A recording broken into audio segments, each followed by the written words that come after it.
उपन्यास में सभी नाम, पात्र, व्यवसाय, स्थान, घटनाएं लेखक की कल्पना है, इसलिए इसे गंभीरता से न लें। ठीक है, चलिए शुरू करते हैं। 141-150 का नहीं, बल्कि इसके विपरीत, जब ऐसी परिस्थितियां वास्तव में सामने आएंगी तो वह हार नहीं मानेगा। लेकिन ध्रुव इस समय अपने दिल में पीड़ा और अपराधबोध महसूस करने से खुद को नहीं रोक सका। मेरे सामने खड़ी महिला उसकी वजह से ऐसी हो गई और उसने फिर उसका फायदा उठाया। ध्रुव की हरकतें रुक गईं। उसके हाथ उस जगह से हट गए जहां वह पहुंचना चाहता था और धीरे से उन्हें मीरा के कंधों पर रख दिया। उसने दोनों हाथों से मीरा को धीरे से खींचा। उसने मीरा के कंधों को पकड़ा और चुपचाप उसे देखा। मीरा की आंखों में संयम का कोई निशान नहीं था, केवल एक अप्राकृतिक आकर्षण था। ध्रुव ने अपना सिर हिलाया और अंत में कड़वाहट से मुस्कुराया, अगर तुम इसका फायदा नहीं उठाती हो तो तुम कमीनी हो। बीवी, तुम मुझे बहुत शर्मिंदा कर रही हो। एक पल की खामोशी के बाद ध्रुव ने धीरे से मीरा की गर्दन के पीछे थपथपाया। मीरा का शरीर थोड़ा कांप उठा और फिर उसने धीरे से अपनी आंखें बंद की और बेहोश हो गया। ध्रुव ने सिगरेट ली और उसे जलाया, बिस्तर के किनारे पर बैठकर चुपचाप धूम्रपान किया। समाप्त करने के बाद उसने अपना सिर हिलाया, धीरे से आह भरी और अपने हाथों को मीरा के शरीर पर धीरे से रखा। उसके चेहरे पर अनियंत्रित और आलसी भाव गायब हो गया, उसकी जगह आश्चर्य और गंभीरता का भाव आ गया। मुझे पहले लगा कि यह एक साधारण जहर है, लेकिन मुझे उम्मीद नहीं थी कि मीरा को जो मिला वह वास्तव में दक्षिण पूर्व एशिया की एक प्राचीन जनजाति की एक प्राचीन दवा थी जो कई सालों से चली आ रही थी। साधारण दवा की तुलना में ये सामान लगभग 10 गुना अधिक प्रभावी है। सबसे महत्वपूर्ण बात यह है कि यदि इसका समाधान नहीं किया जाता है तो जहर वाले व्यक्ति का जीवन खतरे में पड़ जाएगा। इसके अलावा इस जहर के बारे में सबसे भयानक बात यह है कि यह जहर वाले व्यक्ति की चेतना और व्यवहार को अस्थायी रूप से नियंत्रित कर सकता है। दक्षिण पूर्व एशिया में इस तरह का जहर लगभग वर्जित है और इसे एक अजीब चाल के रूप में और भी अधिक नापसंद किया जाता है। यहाँ तक कि कुछ गुरु जो चिकित्सा में विशेषज्ञ हैं वे भी इस तरह के जहर से बहुत डरते हैं, क्योंकि यह जहर गंधहीन और रंगहीन होता है, इसलिए अगर आप सावधान न रहें तो इसे कोई धोखा दे सकता है। इसके अलावा इस जहर की प्रत्येक खुराक की खुराक अलग अलग होती है और उपयोग की जाने वाली औषधीय सामग्री बिल्कुल समान नहीं होती है। इसलिए प्रत्येक भाग में एक विशिष्ट मारक पाउडर होता है। यदि विशिष्ट मारक पाउडर नहीं मिल पाता है तो जहर खाने वाला व्यक्ति केवल बेकाबू इच्छा के प्रकोप से मर जाएगा। ध्रुव एक नज़र में दुनिया के सभी प्रसिद्ध जहरों को देख सकता था, लेकिन उसने लॉन्गहाई में ऐसी चीज दिखाई देने की उम्मीद नहीं की थी। उसने धीरे से भौहें सिकोड़ी। ऐसा लग रहा था कि ब्लैक गोल्ड सोसाइटी वास्तव में सरल नहीं थी। आम लोगों के लिए इस तरह का जहर पाना असंभव था। जुओ हेलोंग ने इसे पाने के लिए क्या किया, या क्या वह दक्षिण पूर्व एशिया में प्राचीन जहर जनजाति से संबंधित है? बिना कुछ सोचे समझे उसने मीरा के शरीर के ऊपर हाथ रख दिया। तुरंत ही शून्य में एक अत्यंत जटिल चाप खींचा गया जिसमें सभी प्रकार के प्राचीन और रहस्यमय अर्थ थे। तुरंत ही ध्रुव ने अपनी जेब से एक चांदी की सुई निकाली और हवा में अदृश्य पैटर्न को छेद दिया। एक पल के लिए पूरा कमरा पानी से भर गया प्रतीत हुआ। एक अवर्णीय आभा हवा में भर गई और सभी दिशाओं से अत्यंत महीन हवा की धाराएं आ रही थीं। हवा का प्रवाह क्रिस्टल स्पष्ट और सफेद रंग का था। उनमें से अधिक एकत्र हुए और अंत में उन्होंने एक ड्रैगन का आकार बनाया। ध्रुव की आंखें अचानक सिकुड़ गईं, उसकी आंखों में एक ठंडी रोशनी चमक उठी और उसने अपने हाथ में एक चांदी की सुई पकड़ी और मीरा को सीधे सीने में घोंप दिया। चांदी की सुई चुभ गई, लेकिन अगले ही पल मीरा का शरीर अचानक कांप उठा। लेकिन अगले ही पल ध्रुव ने यह सोचकर भौहें सिकोड़ लीं कि मीरा के शरीर में कुछ गड़बड़ है। अप्रत्याशित रूप से मीरा की छिपी हुई बीमारी दुर्घटनावश हल हो गई। ये ड्रैगन के आकार का वायु प्रवाह चांदी की सुई के साथ घूमने और बढ़ने लगा। एकत्रित ड्रैगन मीरा के शरीर के चारों ओर चक्कर लगाते रहे और मीरा की छाती पर चांदी की सुई का पीछा करते हुए सीधे मीरा की छाती में धंस गए। सब कुछ हो जाने के बाद ध्रुव ने अपने मुंह में एक और सिगरेट पकड़ी और उसके माथे पर पहले से ही पसीने का हल्का निशान था। उसने मीरा को डिटॉक्स करने के लिए अभी किलोंग सुई का इस्तेमाल किया था और मीरा की मांसपेशियों और हड्डियों को भी खोल दिया था। अपने शरीर से अशुद्धियों को निकालने के बाद मीरा की नसों में अदृश्य ऊर्जा का एक निशान रह गया। ये सांस उसे एक बार जहर से बचा सकती है। इस समय मीरा के चेहरे की लाली फीकी पड़ गई, उसकी पलकें थोड़ी कांपने लगी और उसके चेहरे पर शांति का एक स्पर्श दिखाई दिया। ध्रुव के एक्यूपंक्चर उपचार के बाद वह बहुत शांति से सो रही थी। नींद में उसे नहीं पता था कि वह एक नवजात शिशु की तरह थी।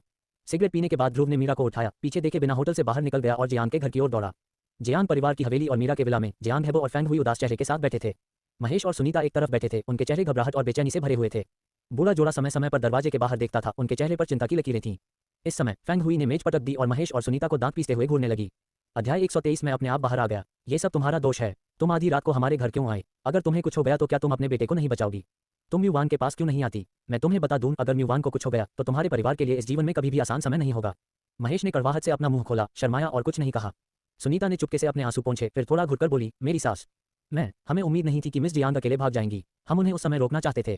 फैंग हुई अचानक चिल्लाई, चुप रहो। तुम्हारी जैविक माँ कौन है? तुम कौन हो और मैं कौन हूँ? इसके अलावा क्या तुम्हारा बेटा मेरी बेटी के लायक है? वह तुम्हारी जैविक माँ है। तुम सपना देख रही हो। दहाड़ ने सुनीता को कांप दिया। सुनीता ने अपना मुंह खोला, उसके चेहरे पर उदासी और शिकायत के निशान दिखाई दे रहे थे। फैंग हुई ने उन दोनों को ठंडेपन से देखा और भी अधिक क्रोधित हो गई। उसे उम्मीद नहीं थी कि ये दो बूढ़े लोग विला में प्रवेश कर सकते हैं, और उसने अपनी बेटी मीरा को भी इसके बारे में बताया। अब जब मीरा गायब है तो वह शायद ध्रुव को बचाने के लिए किसी की तलाश कर रहा है। लेकिन ब्लैक गोल्ड सोसाइटी की पृष्ठभूमि बेहद भयानक है। इस कीचड़ भरे पानी में तैरने की हिम्मत कौन कर सकता है? ध्रुव के लिए पूरे जियांग परिवार के कनेक्शन का उपयोग करना उचित नहीं है।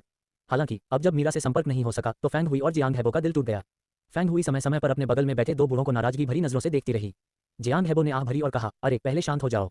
शायद म्यूवान गाड़ी चला रहा है और अभी फोन का जवाब नहीं दे सकता है। इसके अलावा तुम कैसे चाहते हो कि मैं शांत हो जाऊं? मेरी बेटी आधी रात को अकेली भाग गई। कौन जानता है कि वह क्या करने गई थी? मुझे बहुत घबराहट हो रही है। फैंग हुई इतनी चिंतित थी कि वह लगभग रो पड़ी। उसने कुछ नहीं कहा, लेकिन उसके दिल में पहले से ही एक स्पष्ट अनुमान था। क्या ऐसा हो सकता है कि उसकी बेटी ध्रुव को बचाने के लिए किसी को खोजने गई हो? फैंग हुई ने लंबे समय तक सोचा और अचानक कहा, अगर आपको मेरी बात पर विश्वास नहीं है तो मुझे आदित्य मेहरा को फोन करना होगा। जियांग हेबो हैरान था, तुमने उसे क्यों बुलाया? तुम्हें कुछ नहीं पता, शेन परिवार अभी पूरे जोश में है। ये बच्चा आदित्य मेहरा बहुत होशियार है और उसके बहुत सारे कनेक्शन होने चाहिए। मैं पता लगाने के लिए उसे फोन करूंगा और पूछूंगा कि क्या उसका म्यूवान से कोई संपर्क है। जियांग हेबो ने अपने मुंह के कोने को हिलाया लेकिन अंत में कुछ नहीं कहा। फैंग हुई के व्यवहार को स्वीकार कर लिया। फैंग हुई ने तुरंत आदित्य मेहरा को फोन किया। जब कॉल कनेक्ट हुई तो उसने उसे बताया कि आज रात क्या हुआ। ध्रुव के मामलों का संक्षेप में उल्लेख किया गया था लेकिन उसने मीरा के ठिकाने के बारे में पूछने पर ध्यान केंद्रित किया। दूसरी तरफ आदित्य मेहरा भी हैरान था। मीरा आधी रात को अकेली बाहर गई। वह बेवकूफ नहीं था। उसने तुरंत सोचा कि क्या ध्रुव को इस बार ब्लैक गोल्ड सोसाइटी द्वारा ले जाया गया था। बहुत करीब। आदित्य मेहरा ने चुपके से दूसरी तरफ एक मूर्ख को कोसा। क्या काली गुफा गिरोह तुम्हारे जियांग परिवार से नाराज हो सकता है। उसने सामान समेटा और तुरंत जियांग परिवार के पास पहुंचा। जियांग परिवार के लिए जियांग हेबो का चेहरा उलझन से भरा हुआ था। आधी रात को बाहर भागते समय उसकी बेटी क्या कर रही होगी। अंत में उसने असहाय होकर फुसफुसाया, मेरी प्यारी, कृपया पहले अपनी आवाज कम रखें और बूढ़े आदमी को न जगाएं। जितना कम लोग इस बारे में जानेंगे उतना ही अच्छा है। फैंग हुई ने इसके बारे में सोचा। महेश और सुनीता को गुस्से से देखा और चाय पीने बैठ गई। अचानक फैंग हुई के दिमाग में एक भयानक संभावना दिखाई दी और उसने अचानक तीखी आवाज में कहा, हेबो, क्या आपको लगता है कि म्यू वान ध्रुव को बचाने के लिए अकेले गई थी। जियांग हाइबो ने चाय का प्याला उठाया और एक घूंट लिया और जब उसने ये शब्द सुने तो उसने सारा पानी बाहर फेंक दिया। चाय का प्याला जमीन पर गिर गया और उसने फैंग हुई को खाली आंखों से देखा। अगले ही पल उसके चेहरे पर डर और पछतावे के भाव उभर आए और उसने अपने सिर पर जोर से थप्पड़ मारा। धिक्कार है, मैंने इस संभावना के बारे में क्यों नहीं सोचा। इस तथ्य के बारे में सोचते हुए कि मीरा के फोन कॉल हमेशा अप्राप्य थे, जियांग हाइबो और फैंग हुई का दिल डूब गया। फैंग हुई के आंसू अचानक बह निकले। किसी ने ब्लैक गोल्ड सोसाइटी की प्रतिष्ठा के बारे में नहीं सुना था। वे बस जानलेवा जानवरों का एक समूह है जो हत्या से लेकर आगजनी तक कुछ भी करते हैं। वे लॉन्ग हाई में कुख्यात हैं। मेरी बेटी के लिए अकेले जाना बहुत खतरनाक होगा। मुझे डर है। जियांग हाइबो ने भी अपने चेहरे पर जोर से थप्पड़ मारा और अफसोस के साथ कहा, धिक्कार है, मैं अभी काली गुफा गिरोह में देखने जा रहा हूँ। मैं तुम्हारे साथ चलूंगा। फैंग हुई ने घुटन महसूस की और पीछे पीछे चल पड़ी और महेश और सुनीता बिना सोचे समझे उनके पीछे चल पड़े। जैसे ही कुछ लोग दरवाजे पर पहुंचे, दरवाजे पर दस्तक हुई और रात में कार के ब्रेक की आवाज आई। सफेद बेंटले हवेली के सामने स्थिर होकर रुकी और ध्रुव मीरा को अपनी बाहों में लेकर नीचे चला गया। जैसे ही वह कार से उतरा उसने अपने सामने 4 लोगों को देखा और ध्रुव एक पल के लिए स्तब्ध रह गया। पापा, माँ, चाचा और चाची, आप क्या चाहते हैं। कई लोग स्तब्ध रह गए और अगले ही पल फैंग हुई और जियांग हेबो पागलों की तरह दौड़े। जियांग हेबो ने ध्रुव को धक्का दिया और जल्दी से मीरा को अपनी बाहों में ले लिया। मीरा को अपनी आंखें बंद करके बेहोश देखकर फैंग हुई का चेहरा गुस्से से भर गया। हाँ कमीने, तुमने मेरी बेटी के साथ क्या किया। मेरी बेटी को क्या हुआ। ध्रुव एक पल के लिए स्तब्ध रह गया और फिर बोला, आंटी, मुंह बांध ठीक है। वह बस बेहोश है, वह थोड़ी देर में जाग जाएगी। फैंग हुई स्तब्ध रह गई। कोमा, क्या तुमने पाद दिया। वह अकेली थी तो कोमा में क्यों चली गई। बताओ, तुमने उसके साथ क्या किया। जियांग हाइबो ने भी ध्रुव को ठंडे अंदाज में देखा। तुम बदमाश, सच में अभी क्या हुआ। ध्रुव थोड़ा असहाय था। वह उन्हें यह नहीं बता सकता था कि उसने ब्लैक गोल्ड सोसाइटी के 200 से ज्यादा गुंडों को मार डाला है। उसने अपना सिर हिलाया और आह भरी, चाचा और चाची, सब वाकई ठीक है। मुंहवान जल्द ही जाग जाएगी। जैसे ही उसने बोलना समाप्त किया, मीरा की पलकें थोड़ी कांप उठीं और अगले ही पल उसने धीरे से अपनी आंखें खोलीं। उसकी आंखों में उलझन थी। उसने इधर उधर कुछ लोगों को देखा, अपनी आंखें रगड़ी और फिर सोचा, पापा, माँ, मैं घर कैसे पहुंची। जब फैंग हुई ने मीरा को जागते देखा तो वह इतनी उत्साहित थी कि वह लगभग रो पड़ी। उसने मीरा को गले लगाया और कहा, बेटी, तुमने माँ को लगभग मौत के घाट उतार दिया। तुम अभी कहाँ गई थी। मीरा को अपने सिर में कुछ दर्द महसूस हुआ। उसने अपना माथा पकड़ लिया और फिर याद आया कि वह काली गुफा गिरोह में नहीं थी। उसे भी बांध दिया गया था और उसने एक गिलास जहरीला पानी पी लिया था। उस समय उसके मन में निराशा में आत्महत्या करने का भी विचार आया था, लेकिन वह घर क्यों गई। इस समय दूर से एक कार तेजी से आई और एक मासेराती सबके सामने रुकी। आदित्य मेहरा ने कार का दरवाजा खोला और प्रकट हुए। जैसे ही उसने मीरा को देखा उसने तुरंत अपने चेहरे पर उत्साह के साथ कहा, मुंह वान, ये देखकर बहुत अच्छा लगा कि तुम ठीक हो। मीरा और भी उलझन में थी। मिस्टर शेन, तुम भी यहाँ क्यों हो। ध्रुव ने भौहें से कुड़ी। आदित्य मेहरा को इस बारे में कैसे पता चल सकता है। इससे पहले कि वह कुछ समझ पाती, फैंग हुई ने बहुत ही कृतज्ञता भरी मुस्कान दिखाई और जल्दी से आगे बढ़कर उसका अभिवादन किया। चैनिगुआ, मैं इस बार वास्तव में तुम्हें धन्यवाद देना चाहता हूँ। अगर तुम नहीं होती, मेरी बेटी, तो वह। जैसे ही उसने कहा, फैंग हुई वास्तव में रोना चाहती थी। आदित्य मेहरा स्तब्ध था और उसके चेहरे पर एक अजीब सा भाव था। इसका तुम्हारे साथ क्या लेना देना है। ध्रुव को देखते हुए उसके संदेह और भी तीव्र हो गए। क्या ध्रुव को ब्लैक गोल्ड सोसाइटी ने गिरफ्तार नहीं किया था। आज रात जीवित रहना निश्चित रूप से असंभव है, लेकिन अब तुम यहाँ इतने अच्छे से क्यों खड़े हो। मीरा ने अपना माथा रगड़ा। इस पल उसे याद आया कि उसने आदित्य मेहरा को मदद मांगने के लिए बुलाया था। क्या ऐसा हो सकता है कि आदित्य मेहरा उसे ढूंढ रहा हो। लेकिन एक धुंधली तस्वीर उसके दिमाग में कौंध गई। जिस पल वह बेहोश हुआ, ऐसा लग रहा था कि उसने ध्रुव को ब्लैक गोल्ड सोसाइटी के गुंडों के एक समूह से अकेले लड़ते हुए देखा था। लेकिन मैं उस समय उलझन में था। क्या वह दृश्य वास्तविक था या भ्रम। फिर मैंने सोचा, यह संभव नहीं हो सकता, यह एक भ्रम होना चाहिए। कोई अकेले इतने सारे लोगों को कैसे हरा सकता है। क्या ऐसा हो सकता है कि ध्रुव ने अकेले ही सैकड़ों बदमाशों को गिरा दिया और खुद को बचा लिया। असंभव। सिर में हल्का दर्द लिए मीरा ने आदित्य मेहरा की ओर देखा और अब उसे संदेह नहीं रहा कि आदित्य मेहरा को मदद के लिए कोई मिल गया होगा। उसने आदित्य मेहरा को थोड़ा सिर हिलाया और एक गंभीर मुस्कान दिखाई। मिस्टर शेन, मैं इस बार वास्तव में आपको धन्यवाद देना चाहती हूँ। सौभाग्य से आपको हमें बचाने के लिए कोई मिल गया, अन्यथा आज हम वास्तव में बहुत बुरे हालात में होते। मीरा ने अपने होंठ काटे। उसके चेहरे पर डर का भाव था। आदित्य मेहरा के मुंह का कोना थोड़ा सा फड़क गया और वह और भी भ्रमित हो गया। उसे स्पष्ट रूप से कोई नहीं मिला। वह ध्रुव को बचाना नहीं चाहता था और चाहता था कि वह जल्दी मर जाए। उसे वास्तव में उसे बचाने के लिए कोई कैसे मिल सकता था। बगल में बैठी फैंग हुई के चेहरे पर फूल जैसी मुस्कान थी। चैनगुआ, आंटी को उम्मीद नहीं थी कि तुम इतनी काबिल हो कि तुम वाकई ब्लैक गोल्ड सोसाइटी को अपनी बात मनवा सकती हो। आंटी ने तुम्हें सही देखा। मुझे पता था कि अगर मैं तुम्हें बुलाऊंगी तो तुम मेरी मदद कर पाओगी। व्यस्त हो जाओ। चापलूसी से आदित्य मेहरा का चेहरा थोड़ा गर्म हो गया था। वह ब्लैक गोल्ड सोसाइटी को कैसे मना सकता था। ब्लैक गोल्ड सोसाइटी के लिए उसे बर्बाद करना आसान होगा, लेकिन इस समय वह इसे नीचे नहीं रख सकता था। इसलिए उसने खांसते हुए मीरा की तरफ थोड़ा मुस्कुराते हुए कहा, आंटी मुवान, इस छोटी सी बात के लिए शुक्रिया मत कहो। यह मेरे लिए एक मामूली बात है। मैं अब भी यही कहता हूँ, अगर तुम्हें किसी मदद की जरूरत होगी तो मैं, आदित्य मेहरा, हमेशा सबसे पहले रहूंगा। फैंग हुई के चेहरे पर गर्व भरी मुस्कान थी। मुवान, माँ की नजर सही है ना। ये बच्चा चेनिगुआ बहुत अच्छा है, ये नाम के इस लड़के से 10,000 गुना बेहतर। ऐसा कहने के बाद उसने ध्रुव की ओर देखा, उसका चेहरा अचानक उतर गया और उसने व्यंग्यात्मक ढंग से कहा, ध्रुव अपनी ओर देखो, माओ में कोई योग्यता नहीं है और वह दिन भर सिर्फ परेशानियां ही करता रहता है। चेंगुआ को देखो और फिर अपनी ओर देखो, अगर तुम्हारे पास चेंगुआ के पैर की उंगलियां हैं तो मैं तुम्हें इतना नीचा नहीं समझूंगी। मीरा ने थोड़ा भौहें सिकुड़ी, उसकी मां के शब्द बहुत कठोर थे। महेश और सुनीता ने अपने होंठ सिकुड़े, उनके चेहरे कड़वाहट और अपमान से भरे हुए थे। उन्होंने अपने सिर नीचे कर लिए, उनके दिल अपराधबोध और उदासी से भर गए। ये तथ्य कि मेरा बेटा इतना दुखी है, इसका कुछ संबंध माता पिता के रूप में उनके साथ है। अगर वे अमीर होते और इतने गरीब नहीं होते तो उनके बेटे को उसकी सास इस तरह नीचा नहीं देखती। फैंग हुई ने नाक सिकुड़ते हुए ठंडे स्वर में कहा, वैसे ध्रुव तुम चेंगुआ को धन्यवाद क्यों नहीं कहते? उसने तुम्हें बचाया, अगर वह नहीं होता तो तुम आज रात काली गुफा गिरोह से बाहर नहीं निकल पाते। कृतघ्न मत बनो। हालांकि इस पर ध्रुव ने भौहें सिकोड़कर ठंडे स्वर में कहा, किसने कहा कि उसने मुझे बचाया? उसे मुझे बचाने वाला कोई नहीं मिला, मैं खुद ही बाहर आ गई। अध्याय 124। सना कपूर की पुकार जैसे ही ये शब्द निकले, सभी दंग रह गए और आदित्य मेहरा के हाव भाव बदल गए। अगर ऐसा कोई मामला सामने आता है तो यह वाकई शर्मनाक होगा। मीरा ने ध्रुव को संदेह भरी निगाहों से देखा, उसके सुंदर चेहरे पर उलझन और आश्चर्य का भाव था। थोड़ी देर की खामोशी के बाद फैंग हुई की गालियां हर जगह फैल गईं। तुम बदबूदार बदमाश, तुम बिल्कुल अज्ञानी हो, तुमने पेशाब नहीं किया और अपनी तस्वीर नहीं खींची और तुम खुद ही बाहर आ गए। तुम खुद को क्या समझते हो? क्या ये संभव है कि काली गुफा गिरोह अभी भी तुम्हें मुंह दिखाई देना चाहता है? ध्रुव शांत दिखे और बोले, तुम मुझे मुंह दिखाई क्यों नहीं दे सकते? अगर वह मुझे मुंह दिखाई नहीं देगा तो मैं उसे पीटूंगा अगर वह मुझे मुंह दिखाई देगा। कई लोगों के हाव भाव जम गए, उन्हें उम्मीद नहीं थी कि ध्रुव ऐसा कुछ कहेगा। सुनीता और महेश भी ध्रुव को आंख मारते रहे, उसे कम बोलने का संकेत देते रहे। साथ ही उनके चेहरों पर शर्मिंदगी के भाव भी थे और वे स्वाभाविक रूप से अपने बेटे को समझ रहे थे। मुझे पता है कि मेरा बेटा इस समय दुखी और असहज महसूस कर रहा होगा और वह कुछ सम्मान वापस पाने की कोशिश कर रहा होगा। लेकिन ये बहुत आगे बढ़ गया। आप जो काला सोना जीतेंगे वह आपको सम्मान देगा। यह जमीन पर पड़ी चींटी की तरह है जो टायसन को चुनौती देने की कोशिश कर रही है। ध्रुव, कृपया कुछ शब्द बोलना बंद करो। सुनीता ने ध्रुव को आंख मारी, फिर फैंग हुई को देखा और शर्मिंदा मुस्कान के साथ कहा, मेरी सास, मेरा बच्चा थोड़ा बहुत बोल सकता है, थोड़ा ज्यादा, लेकिन उसका कोई बुरा इरादा नहीं है। वह एक अच्छा लड़का है। क्या बेवकूफ बच्चा है। मैं बस बेकार हूँ और मेरे पास कोई हुनर नहीं है। मैं बस मौत का इंतजार करना चाहता हूँ और नरम खाना खाना चाहता हूँ। बस इतना ही। मैं अभी भी हर समय परेशानी में पड़ जाता हूँ। क्या मैं यही कर रहा हूँ? बच्चे। बह। फैंग हुई का चेहरा घृणा और घृणा से भरा हुआ था और उसने सुनीता पर अपनी आंखें घुमाई। इसके अलावा भविष्य में मुझे अपनी जैविक माँ मत कहना। मेरी तुम्हारे जैसी जैविक माँ नहीं है। माँ, क्या आप कृपया कुछ शब्द कहना बंद कर सकती हैं? मीरा ने भौहें सिकोड़ी। फैंग हुई ने तुरंत गुस्से से कहा, क्या हुआ? क्या मैंने कुछ गलत कहा या कुछ और? इस ध्रुव को देखो, उसके पास बिल्कुल भी योग्यता नहीं है, लेकिन फिर भी उसने इतनी बड़ी मुसीबत खड़ी कर दी। अगर चेनेगुआ ने आज रात मदद नहीं की होती तो वह अब यहाँ होता। मुझे ये भी नहीं पता कि मैं कैसे मर गया। मुख्य बात यह है कि अब मैंने तुमसे मुंह मोड़ लिया है और किसी और को स्वीकार करने से इनकार कर दिया है। मैं बस चेनेगुआ को धन्यवाद नहीं देना चाहता। मैं अभी भी शेखी बघा रहा हूँ। ये कैसी निर्दयी बात है? ध्रुव ने भौहें सिकोड़ी। फैंग हुई को घूरा और ठंडे स्वर में कहा, मैंने कब शेखी बघारी? जब मैंने कहा कि उसने उसे नहीं बचाया तो उसने उसे नहीं बचाया। यदि आपको मेरी बात पर विश्वास न हो तो उससे पूछिए कि उसने किसे ढूंढा है।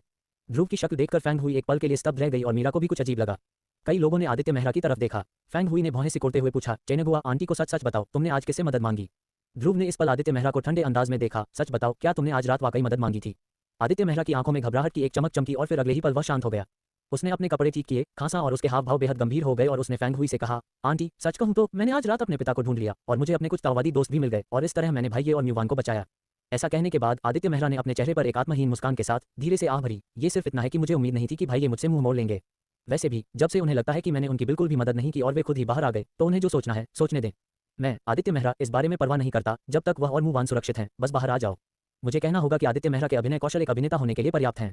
अगले ही पल फैंग हुई ने ध्रुव पर अपनी बाहें उठाईं और गुस्से से कहा, ध्रुव, क्या तुमने सुना? चेनेगुआ को देखो और फिर अपने आप को देखो। मैं तुम्हारी मदद की सराहना नहीं करता और तुम अभी भी चेनेगुआ पर शक कर रहे हो। तुम्हारा ज़मीर कुत्ते ने खा लिया है। इस समय ध्रुव की आंखें बेहद ठंडी हो गईं। अप्रत्याशित रूप से आदित्य मेहरा इतने मोटे चमड़े वाले थे कि झूठ बोलते समय वे बिल्कुल भी नहीं शर्माए। ध्रुव अब खुद को रोक नहीं पाया और आदित्य मेहरा से ठंडे स्वर में बोला, तुम बहुत ज्यादा पालते हो। बस ध्रुव। मीरा की आंखें अचानक ऊपर उठी, उसके चेहरे पर गुस्सा और आंखों में निराशा की झलक थी। ध्रुव ने मीरा को तिरछी नजर से देखा और अचानक खुद पर हंसा, तुम्हें भी मेरी बात पर यकीन नहीं है? मैंने कहा था कि आदित्य मेहरा शेखी बघार रहा था। क्या तुम्हें यकीन है? मीरा ने अपने होंठ काटे और ध्रुव को बोलने में हिचकिचाते हुए देखा। एक पल के बाद उसने धीरे से आह भरी और अपना हाथ हिलाया। ठीक है, बात करना बंद करो, यह मामला खत्म हो गया है। मीरा की आंखों को देखकर ध्रुव को थोड़ा ठंडा महसूस हुआ। हालांकि मीरा ने कुछ नहीं कहा, लेकिन उसकी आंखें साफ तौर पर उस पर बेरहम होने का आरोप लगा रही थीं। आदित्य मेहरा की आंखों में चमकती एक भयावह मुस्कान को किसी ने नहीं देखा। उसे अचानक एक विचार सूझा, क्योंकि अगर वह ईमानदार होता तो मीरा को नहीं पा सकता था। इससे ध्रुव और मीरा के बीच कुछ गलतफहमियां पैदा हो गईं। क्या यह अच्छा विचार नहीं होगा कि उन दोनों को बिना किसी की जानकारी के अलग अलग रास्ते पर जाने दिया जाए और फिर इसका फायदा उठाओ? आदित्य मेहरा जितना इस बारे में सोचता उतना ही वह उत्तेजित होता और ध्रुव को नग्न व्यंग्य और तिरस्कार से देखता। हाँ, अगर तुम मेरे साथ चालें खेलोगी तो मैं तुम्हें 18 बार मरवा सकता हूँ। आदित्य मेहरा ने मीरा की ओर देखा और धीरे से कहा, मूवान, चूंकि तुम सुरक्षित वापस आ गई हो इसलिए मैं पहले निकलूंगा। थोड़ा आराम करो, अगर तुम्हें किसी मदद की जरूरत हो तो मुझे बताना। ये कहने के बाद उसने फिर से फैंग हुई की ओर देखा और मुस्कुराते हुए कहा, चाची, मैं पहले जा रहा हूँ। तुम्हें भी जल्दी आराम करना चाहिए। अरे ठीक है चेंगुआ, धीरे चलाओ और जब तुम्हारे पास समय हो तो और खेलने आओ। फैंग हुई के चेहरे पर मुस्कान के साथ आदित्य मेहरा चला गया। फैंग हुई के हाव भाव बदल गए। उसने ध्रुव को घूरते हुए ठंडे स्वर में कहा, तुम अभी भी क्यों रुके हुए हो? तुम अपने पिता और माँ को वापस क्यों नहीं ले जाते? मीरा ने फैंग हुई को खींचा, ध्रुव को देखा, अपने होंठ काटे और कहा, ध्रुव, तुम्हें पहले अपने चाचा और चाची को वापस आराम करने के लिए ले जाना चाहिए। वे शायद इतनी देर से थक गए हैं। ध्रुव चुप था और बस मीरा को देखता रहा। मीरा ने ध्रुव की आंखों में देखा और थोड़ा चौंक गई। ध्रुव ने अपनी आंखें हटा लीं और बिना एक और शब्द कहे महेश और सुनीता के साथ घूमकर चला गया। रात में ध्रुव की पीठ को और दूर जाते हुए देखकर मुझे ध्रुव की अभी की नजर याद आ गई। किसी कारण से मीरा के दिल में एक जटिल भावना थी।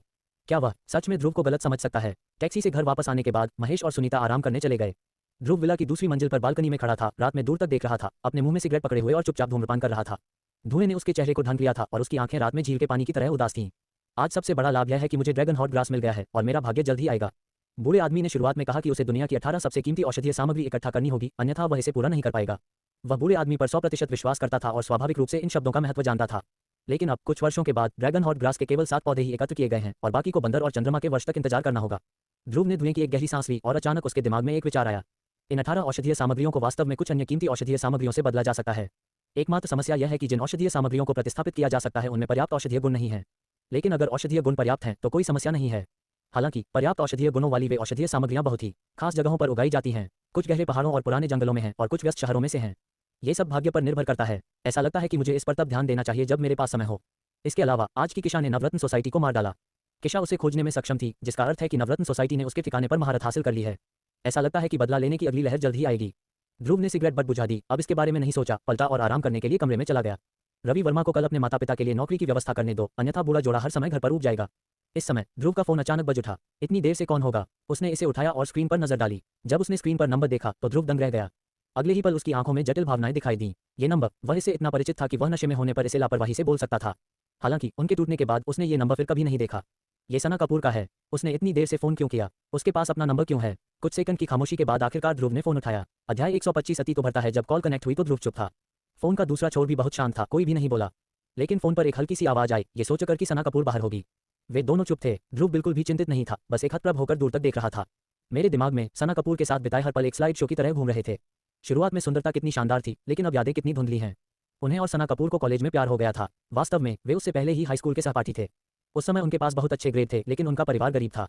सना कपूर के परिवार की स्थिति बेहतर है। उनके पिता एक विज्ञापन कंपनी के मालिक हैं और उनकी मां एक बैंक की अध्यक्ष हैं। उस समय ध्रुव केवल दूर से ही सना कपूर को एकटक देख सकता था। ये सच है कि हर आदमी या लड़के को खूबसूरत लड़कियां पसंद होती हैं। ध्रुव के लिए भी यही बात लागू होती है। वह हाई स्कूल में 3 साल तक सना कपूर के साथ एक ही क्लास में रहा है और 3 साल तक चुपचाप सना कपूर को देखता रहा है। बात बस इतनी है कि पूरे 3 सालों में उसने कुल मिलाकर 50 वाक्य नहीं कहे।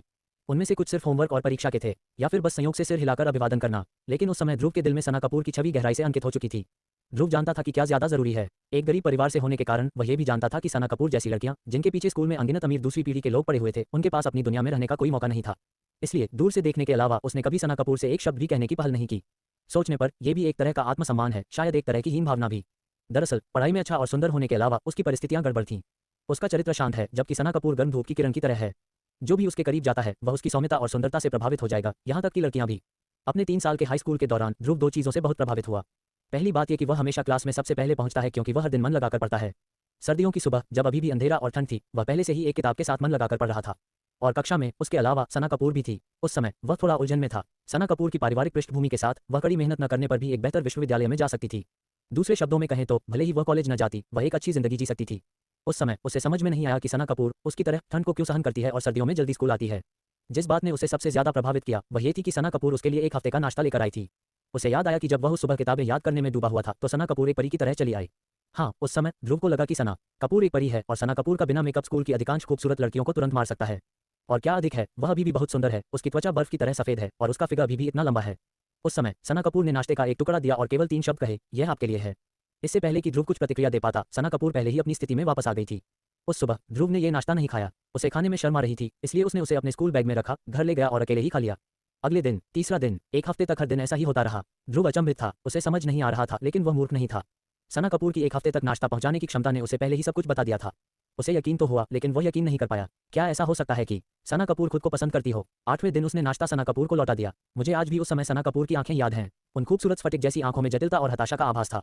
ध्रुव को उससे भी ज्यादा असहज महसूस हुआ। अगर वह उस समय सना कपूर से एक शब्द भी बोल देता तो वह इस स्कूल की अनगिनत अमीर दूसरी पीढ़ी की सुंदरियों के साथ एक सनसनीखेज प्रेम संबंध बना सकता था। लेकिन उसने हिम्मत नहीं की। वह ये भी जानता था कि वह इसके लायक नहीं है। उसका परिवार बहुत गरीब था। अपनी गरीबी को बदलने का एकमात्र तरीका था कड़ी मेहनत करके कॉलेज जाना। जहां तक प्यार की बात है, ये प्यार जो अनगिनत लड़कों को ईर्ष्यालु बना सकता है और उनके दांत तोड़ सकता है, वह केवल हार मान सकता था। बाद में उन दोनों ने फिर कभी कुछ नहीं कहा और सना कपूर अभी भी हमेशा की तरह कोमल और हंसमुख थी। कभी कभी ध्रुव को हमेशा थोड़ा आश्चर्य होता है जब वह सना कपूर को दूसरे लड़कों से बात करते और मजाक करते देखता है। जैसे कि अतीत में कभी कुछ हुआ ही न हो। सना कपूर ने सपने की तरह खुद को नाश्ता दिया। उसने किसी को इसके बारे में नहीं बताया क्योंकि वह जानता था कि कोई इस पर विश्वास नहीं करेगा। एक बेहतरीन पारिवारिक पृष्ठभूमि वाली देवी एक गरीब बच्चे को नाश्ता देगी। बाद में ध्रुव का बेंगलोर विश्वविद्यालय में दाखिला हो गया। रिपोर्टिंग के दिन उसने सना कपूर को देखा। भीड़ में दूर से ही उन दोनों ने एक दूसरे को देखा और उनकी आंखों में वह भाव था जिसने एक दूसरे को यकीन दिलाया कि वे एक दूसरे के लिए बने हैं। इसलिए वे एक साथ हो गए और जिस दिन वे एक साथ हुए उस दिन बेंगलोर विश्वविद्यालय में सनसनी फैल गई। ये छिपा हुआ अजगर और दुबका हुआ बाघ विश्वविद्यालय दूसरी पीढ़ी और युवा प्रतिभाओं से भरा हुआ है। स्कूल की खूबसूरती वास्तव में एक गरीब परिवार के लड़के के साथ है। उस दिन ध्रुव बेंगलोर विश्वविद्यालय के सभी लड़कों की नज़र में दुश्मन बन गया, उन रूममेट्स को छोड़कर जिनके साथ मेरा सबसे अच्छा रिश्ता है। लेकिन किसने सोचा होगा कि यह अद्भुत कहानी सिर्फ एक साल में बिखर जाएगी। किसने सोचा होगा कि सना कपूर, जो पहले ध्रुव के गरीब होने को नापसंद नहीं करती थी, वास्तव में उसे धोखा देगी। ठंडी हवा का एक झोंका आया जिसने ध्रुव की मदहोशी को उड़ा दिया। उसके मुंह के कोने पर एक हल्की मुस्कान दिखाई दी। समय बदल गया है और चीजें बदल गई हैं। इस समय जब वह उन पिछली घटनाओं के बारे में सोचता है तो कुछ उदासी और भावना के अलावा उसके पास कोई और भावनात्मक उतार चढ़ाव नहीं था। शुरुआत में सब कुछ उसकी आंखों में धूल का एक कण था। अंत में सना कपूर की आवाज़ फोन के दूसरी तरफ से आई और यह अभी भी पहले की तरह ही तीखी, मीठी और सुखद थी। तुम कहाँ हो, क्या बात है? ध्रुव की आवाज़ शांत थी। सना कपूर एक पल के लिए चुप हो गई और अंत में धीरे से बोली, मैं तुम्हें ढूंढने के लिए तुम्हारे घर गई थी। तुम्हारे घर पर कोई नहीं है और पुराना घर खाली है। क्या तुम चले गए हो? सना कपूर ध्रुव के घर गई। ध्रुव के माता पिता सना कपूर को देखकर और भी खुश हो गए। ध्रुव एक पल के लिए चुप हो गया और शांति से बोला, अच्छा, मैं अब वहां नहीं रहता। तो अब तुम कहाँ रहते हो? क्या हुआ? सना कपूर की झिझक भरी आवाज़ दूसरी तरफ से आई, जो थोड़ी हैरान लग रही थी। क्या तुम्हारे परिवार ने बेंगलोर में घर खरीदा है? हाँ, अभी भी गुनगुना, तुमने इसे कहाँ खरीदा? क्या इसका तुमसे कोई लेना देना है? एक पल के लिए खामोशी छा गई और सना कपूर मुस्कुराए, इसका मुझसे कोई लेना देना नहीं है। तुम अब कहाँ हो? क्या तुम बाहर आ सकते हो? मैं तुमसे मिलना चाहता हूँ और तुमसे कुछ कहना चाहता हूँ। ध्रुव ने अपना सिर हिलाया, अगर तुम्हें कुछ कहना है तो चलो फोन पर बात करते हैं। व्यक्तिगत रूप से मिलने की कोई जरूरत नहीं है, लेकिन मैं अभी भी तुमसे मिलना चाहता हूँ। अलगाव बहुत अचानक हुआ था और कई बातें स्पष्ट रूप से नहीं बताई गई थीं। नहीं, ये सब खत्म हो चुका है। इस बारे में बात करना बेमानी है। नहीं, ये समझ में आता है। सना कपूर का स्वर अचानक थोड़ा उत्तेजित हो गया। शायद उसे एहसास हो गया था कि वह अपना संयम खो चुकी है। सना कपूर एक पल के लिए चुप हो गई और बोली, मैं यहाँ नंदनवन गार्डन में तुम्हारा इंतजार करूंगी, मेरे पुराने घर में। तुम्हें पता है, मैं तब तक नहीं जाऊंगी जब तक तुम आज रात नहीं आ जाते। मैं वास्तव में नहीं जाऊंगी, रुको मत, वापस जाओ। ध्रुव, मुझे अपने ऊपर कम मत समझो। अगर तुम आते हो तो कम से कम तुम ये तो कह सकते हो कि तुम इसका सामना करने की हिम्मत रखते हो। अगर तुम नहीं आते तो इसका मतलब है कि तुम में इसका सामना करने की हिम्मत भी नहीं है। क्या तुम अब भी पहले की तरह काया हो? दूसरी तरफ से सना कपूर ने हंसते हुए सीधे फोन रख दिया। ध्रुव ने सिगरेट निकाली और उसे जलाया, कुछ गहरे कश लिए और मजाकिया अंदाज में मुस्कुराया। अगर मैं नहीं जाता तो मुझे वाकई बहुत ग्लानि होती है। अपना सिर हिलाते हुए ध्रुव ने सिगरेट का बट बाहर रखा, अपना कोट पहना और विला से बाहर चला गया। अध्याय 126 सना कपूर की उलझन। रात के आसमान में एक साफ चांद ऊंचा लटका हुआ है। ध्रुव ने नंदनवन गार्डन के लिए एक टैक्सी ली। जब वह फिर से यहाँ आया तो ध्रुव थोड़ी देर के लिए एक ट्रांस में था। वह और सना कपूर अक्सर इस जगह पर आते थे जब वे प्यार में होते थे और विशाल पार्क की हर सड़क पर उनके निशान थे। ध्रुव ने एक सिगरेट सुलगाई और टिमटिमाती चिंगारियों ने उसके तराशे हुए चेहरे को प्रतिबिंबित किया। झील के किनारे एक छोटे से मंडप में पहुंचकर ध्रुव रुक गया और झील के किनारे बैठी आकृति को देखा। सना कपूर अभी भी एक सफेद पोशाक पहने हुए थे। ध्रुव ने सिगरेट बुझाई और आकृति की ओर बढ़ा। आकृति से 2 मीटर दूर रुक गया। सना कपूर ने अपना सिर नहीं घुमाया बल्कि धीरे से कहा, आ रहे हो? एक साधारण बातचीत, उसके बाद मौन। दोनों ने अपने सामने झील को देखा, सोच रहे थे कि वे क्या सोच रहे हैं। ध्रुव ने अपनी आंखें मूंद ली, उसकी आंखों में विचार कौंध रहे थे।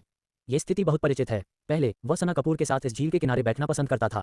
वे दोनों अंतहीन बातें करते, लेकिन उस समय सना कपूर उसकी बाहों में थी।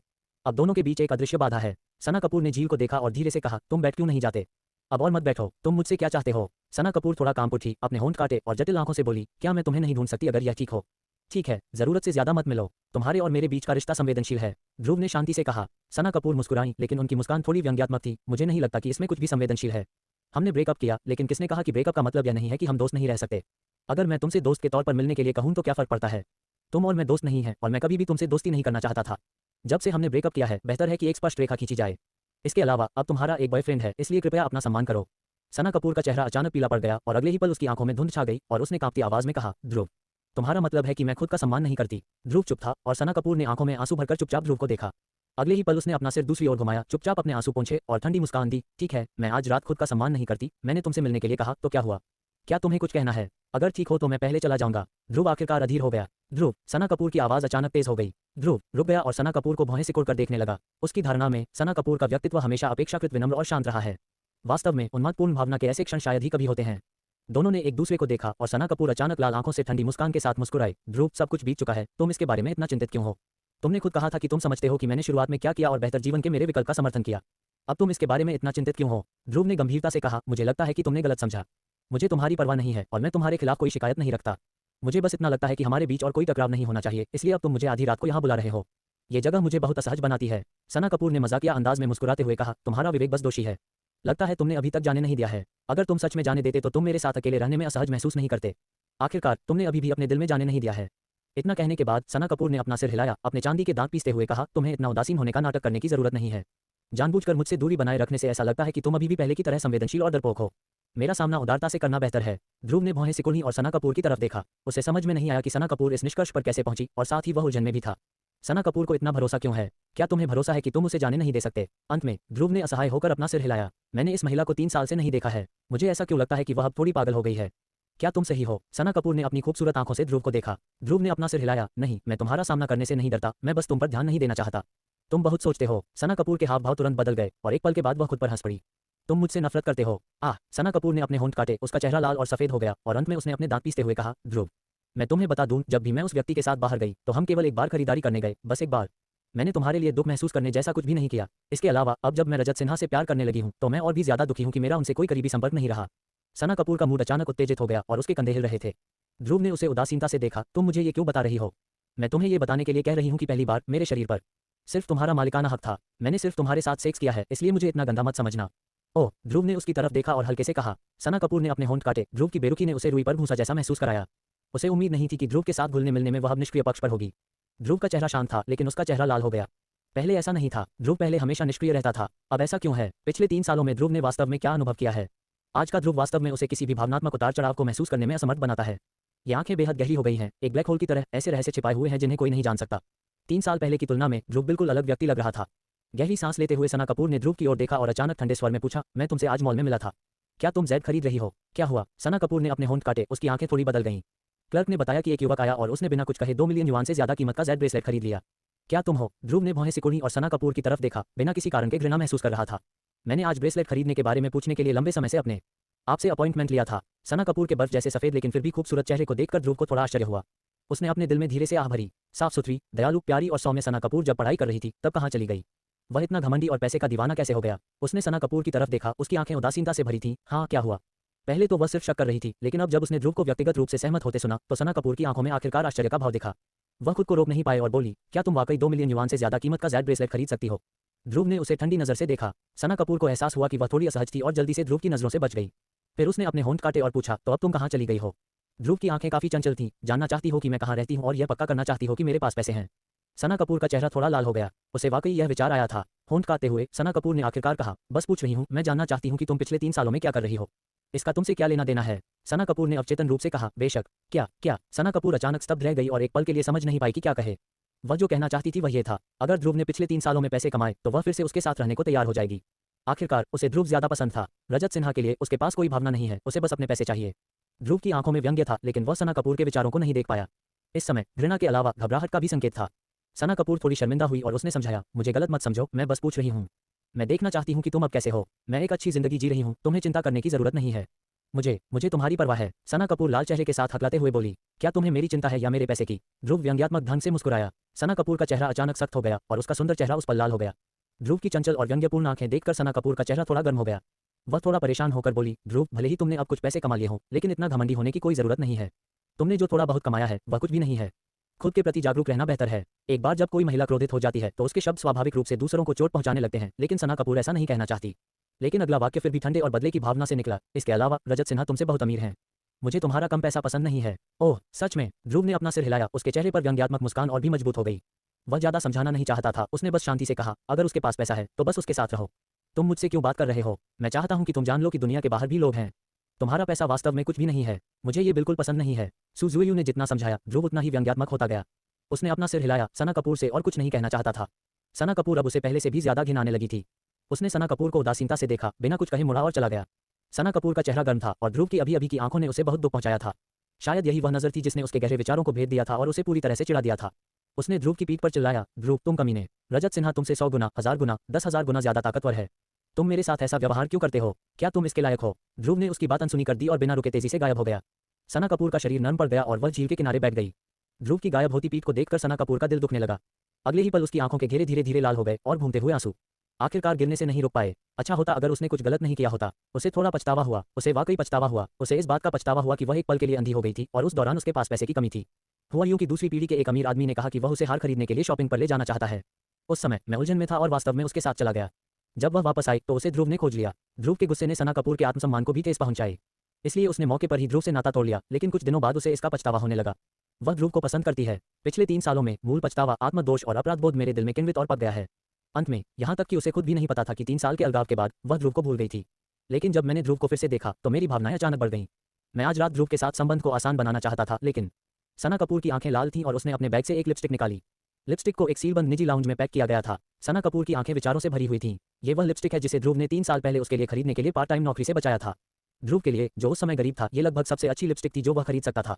हालांकि सना कपूर की नज़र में वह जो भी लिपस्टिक इस्तेमाल करती है वह इससे कई गुना महंगी होती है। लेकिन सना कपूर शुरुआत में लंबे समय तक खुश रही और इसका इस्तेमाल करने से हिचकिचा रही थी, इसलिए उसने इसे संभाल कर रखा। बाद में जब ध्रुव अचानक गायब हो गया, तब से सना कपूर अब तक चुपचाप लिपस्टिक को अपने बैग में रखकर ले जा रही है। सना कपूर ने अपने दांत पीसते हुए लिपस्टिक उठाई और उसे झील में फेंकने वाली थी। वह इस समय नाराज थी। ध्रुव उसके साथ इतना ठंडा व्यवहार क्यों कर सकता है? इस लिपस्टिक को रखने का क्या मतलब था? हालांकि जब वह अपना हाथ फेंकने ही वाली थी, सना कपूर ने अपने दांत पीस लिए और आखिरकार उसे फेंका नहीं। उसने अपने होंठ काटे और लाल आंखों से फुसफुसाया, ध्रुव, तुम मेरे साथ ऐसा क्यों कर सकते हो? मुझे तुम्हें इसका पछतावा करवाना चाहिए। ध्रुव घर लौट आया और सुबह होने से पहले रात को आराम किया। बूढ़ा दंपति जल्दी उठ गया और बहन दिया भी जल्दी स्कूल चली गई। ध्रुव ने दोनों बड़ों से कहा, पापा, माँ, तुम दोनों साफ सफाई करो। मैंने तुम्हारे लिए एक नौकरी ढूंढ ली है। चलो बाद में देखते हैं। बूढ़े दंपति ने एक दूसरे को देखा। दोनों थोड़े हैरान थे। वे ध्रुव को नौकरी दिलाने की योजना बना रहे थे, लेकिन उनके बेटे ने उनके लिए नौकरी ढूंढ ली। खुशी से भरी आंखों से बूढ़े दंपति ने सामान पैक किया और बाहर जाने ही वाले थे कि महेश का फोन बज उठा। उसने कॉल उठाया और एक पल के बाद वह मुस्कुराया और कहा, ठीक है, तो आओ। ध्रुव भी यहाँ है, बस आ जाओ। फोन रखने के बाद ध्रुव ने उत्सुकता से पूछा, पापा कौन है? अध्याय 127 में तुमसे शादी करने का वादा करता हूँ। महेश मुस्कुराया और कहा, ये तुम्हारे अंकल सिन्हा का परिवार है। तुम्हारे अंकल सिन्हा ने ही हमें बताया कि तुम्हें कल रात ब्लैक गोल्ड सोसाइटी ने ले लिया था। फिर हम तुम्हारी मंगेतर को खोजने गए। उसने मुझे कल रात फोन करके बताया कि तुम वापस आ गई हो। अब से मैं कहूंगा कि मुझे आज ही तुमसे मिलना चाहिए। ध्रुव ने भौहें सिकुड़ी। सच कहूं तो राजेंद्र सिन्हा के बारे में उसकी धारणा बहुत अच्छी थी, लेकिन कामिनी सिन्हा और सिन्हा इशिता के बारे में उसकी धारणा बहुत खराब थी। लेकिन चूंकि उसके पिता सहमत थे, इसलिए वह कुछ नहीं कह सका। उसने सिर्फ सिर हिलाया और कहा, ठीक है, तब तक इंतजार करो जब तक उन्हें यह आपत्तिजनक न लगे। दूसरी तरफ राजेंद्र सिन्हा का 3 लोगों का परिवार ODS क्लास में आ गया। कामिनी सिन्हा ने भेजे गए पते को देखा और भौहें सिकुड़ी। राजेंद्र सिन्हा, महेश ने क्या पता भेजा है? ये सूर्य विहार सी व्यू विला इलाके में क्यों है? राजेंद्र सिन्हा भी हैरान दिखे। पता नहीं क्या उन्होंने गलत पद भेजा है। बगल में बैठी सिन्हा इशिता ने अचानक कहा, माँ और पिताजी, अभी इसकी चिंता मत करो, बस पहले जाओ। कामिनी सिन्हा ने नाक भान सिकुड़ी। ठीक है, चलो पहले देखते हैं कि क्या चल रहा है। मुझे नहीं लगता कि उनका परिवार वहां रह सकता है। वहां सबसे सस्ते विला की कीमत करोड़ों में है। मुझे लगता है कि महेश पास में ही है। मैं कंस्ट्रक्शन साइट पर पार्ट टाइम काम कर रहा हूँ। राजेंद्र सिन्हा ने कड़वाहट से मुस्कुराया, भरी और कुछ और नहीं कहा। जल्द ही कार सूर्या विहार सी व्यू विला क्षेत्र में पहुंच गई और राजेंद्र सिन्हा ने महेश को बुलाया। अरे लाओ ये, मैं आपके स्थान पर पहुंच गया हूं, अब मुझे कहां जाना चाहिए? महेश ने दूसरी तरफ से कहा, राजेंद्र सिन्हा, कृपया गाड़ी चलाएं और सीधे आगे बढ़ें जब तक कि आप इस समुदाय के सामने न पहुंच जाएं। राजेंद्र सिन्हा के 3 लोगों का परिवार हैरान था, लेकिन फिर भी वे समुदाय में चले गए और सीधे सामने की ओर चले गए। कामिनी सिन्हा का चेहरा थोड़ा अजीब लग रहा था और उसने अचानक ठंडे स्वर में कहा, उनका परिवार वास्तव में यहाँ नहीं रहता है ना? जैसे ही उसने बोलना समाप्त किया, उसने फिर से अपना सिर हिलाया, असंभव। ये परिवार सभी कंगाल हैं, वे यहाँ कैसे रह सकते हैं? राजेंद्र सिन्हा ने गंभीरता से कहा, देसाई कामिनी, हमेशा इस और उस पर नजर मत रखो। हमारा परिवार भी एक गरीब समय से आया है। इसके अलावा लाओ ये के बच्चे को कल ब्लैक गोल्ड सोसाइटी ने ले लिया था और वह सही सलामत वापस आ गया। यह अच्छा नहीं है। सरल, इशिता ने यह भी कहा कि ध्रुव मिंगवू हॉल के बॉस होंगली को जानता था, क्या तुम ये भूल गई हो? कामिनी सिन्हा ने अपने होठों को सिकोड़ लिया। उनके चेहरे पर असंतोष का भाव था। वह बहुत घमंडी थी। जब उसने कल महेश और सुनीता को इतने गंदे कपड़े पहने देखा तो उसने सहज रूप से उन्हें नीचा देखा। अब अगर वह इन दोनों लोगों को अपने परिवार के बारे में बताती है तो यह उसके चेहरे पर थप्पड़ मारने से भी ज्यादा असहज होगा। इस तरह कार सामने वाले विला नंबर 1 में चली गई। कामिनी सिन्हा ने तुरंत विला को देखा और आश्चर्य से कहा, बूढ़े सिन्हा, क्या यह विला नंबर 1 विला जैसा ही है जो बेंगलोर में सबसे प्रसिद्ध था? इसकी कीमत 100 मिलियन बताई जाती है। राजेंद्र सिन्हा मुस्कुराए। हाँ, ऐसा कहा जाता है कि यह बेंगलोर चैंबर ऑफ कॉमर्स के अध्यक्ष रवि वर्मा का निजी विला है। इसे मत देखो, हमने अपने जीवन में कभी इस तरह के विला से संपर्क नहीं किया है। कामिनी सिन्हा के चेहरे पर ईर्ष्या की लकीरें उभर आईं और उन्होंने अनिच्छा से पीछे देखा। राजेंद्र सिन्हा ने किसी को नहीं देखा और पूछने के लिए फोन करने ही वाले थे। विला नंबर 1 के दरवाजे पर महेश सुनीता के साथ बाहर निकले। उसके पीछे ध्रुव भी था। राजेंद्र सिन्हा, यहाँ। महेश के चेहरे पर मुस्कान थी, लेकिन राजेंद्र सिन्हा महेश को देखते ही पत्थर बन गए। पीछे कामिनी सिन्हा और सिन्हा इशिता भी डर गए। कामिनी सिन्हा ने आंखें मली, निगलते हुए कांपती आवाज में कहा, उनका परिवार यहाँ रहता है। राजेंद्र सिन्हा भी उलझन में थे। उन्होंने कार के बाहर महेश की ओर देखा और उदास होकर कहा, बूढ़े, ये तुम यहाँ रहते हो? महेश ने मुस्कुराते हुए कहा, हाँ राजेंद्र सिन्हा, मैं भोर में घर ढूंढ रहा हूँ। चलो चलो, कार से उतरो और घर में बैठो। राजेंद्र सिन्हा के परिवार के तीनों सदस्य उलझन में एक दूसरे को देखते रहे। ध्रुव को ऐसे देखते रहे जैसे उन्होंने कोई भूत देख लिया हो। ध्रुव किस घर की तलाश कर रहा था? तीनों का परिवार अचंभित होकर विला में चला गया। जब उन्होंने विला में लगभग असाधारण सजावट देखी तो वे तीनों चौंक गए। इस जगह की तुलना में मेरी करोड़ों डॉलर की किट बस बकवास है। 3 लोगों का परिवार विला में चमड़े के सोफे पर सुन्न होकर बैठा था, जिसकी कीमत 10 लाख डॉलर थी, और वे तीनों चुप थे। सुनीता ने जल्दी से कुछ गिलास पानी डाला। महेश ने राजेंद्र सिन्हा और उनके परिवार की ओर देखा और मुस्कुराते हुए कहा, बूढ़े सिन्हा, तुम्हें क्या हो गया है? तुम कुछ क्यों नहीं कहते? राजेंद्र सिन्हा ने अपने मुंह के कोने को हिलाया, महेश को अजीब निगाहों से देखा और नाराजगी से कहा, बूढ़े, ये तुम बहुत बेईमान हो। तुमने मुझे नहीं बताया कि तुम यहाँ कहाँ रहते हो। महेश ने उलझन में पूछा, बूढ़े सिन्हा, तुम क्या बात कर रहे हो? यहाँ रहने में क्या बुराई है? ये तुम्हारे यहाँ जितना अच्छा नहीं है। महेश ने ध्रुव से पहले सुना था कि यहाँ घर की कीमत कई हजार युआन प्रति वर्ग मीटर है और उसने यह मान लिया कि यह विला राजेंद्र सिन्हा के स्वीट जितना अच्छा नहीं है। राजेंद्र सिन्हा का चेहरा लाल और सफेद हो गया। बूढ़े, ये क्या तुम जानबूझकर मेरे खिलाफ जा रहे हो? महेश और भी उलझन में था। मैंने तुम्हारे साथ कब धोखा किया बूढ़े सिन्हा? मैं सच कह रहा हूँ, हम जिस विला में रहते हैं वह बहुत सस्ता है और ये तुम्हारे अपार्टमेंट जितना अच्छा नहीं है। राजेंद्र सिन्हा के मुंह के कोने फड़क रहे थे और बगल में कामिनी सिन्हा और सिन्हा इशिता के हाव भाव लगातार बदल रहे थे। ध्रुव बगल में कड़वाहट से मुस्कुरा रहा था, समझ नहीं पा रहा था कि क्या कहे। इस समय राजेंद्र सिन्हा ने ध्रुव की ओर देखा और इस बार उसकी आंखें पूरी तरह बदल गई थीं। ध्रुव, यह विला तुम्हारा है? ध्रुव ने सिर हिलाया। नहीं अंकल, मेरे दोस्त ने इसे मुझे उधार दिया है। तुम्हारा दोस्त? राजेंद्र सिन्हा ने चौंकते हुए कहा। बेंगलोर चैंबर ऑफ कॉमर्स के अध्यक्ष ध्रुव के दोस्त हैं। बगल में कामिनी सिन्हा और सिन्हा इशिता की आंखें पूरी तरह बदल गई थीं। कामिनी सिन्हा अचानक खड़ी हो गई और बोली, भाई ये बहन लियू, मेरा इंतजार करो, मैं बाहर जाती हूँ। इतना कहने के बाद उसने सिन्हा इशिता को खींचा और बिना कुछ कहे विला से बाहर चली गई।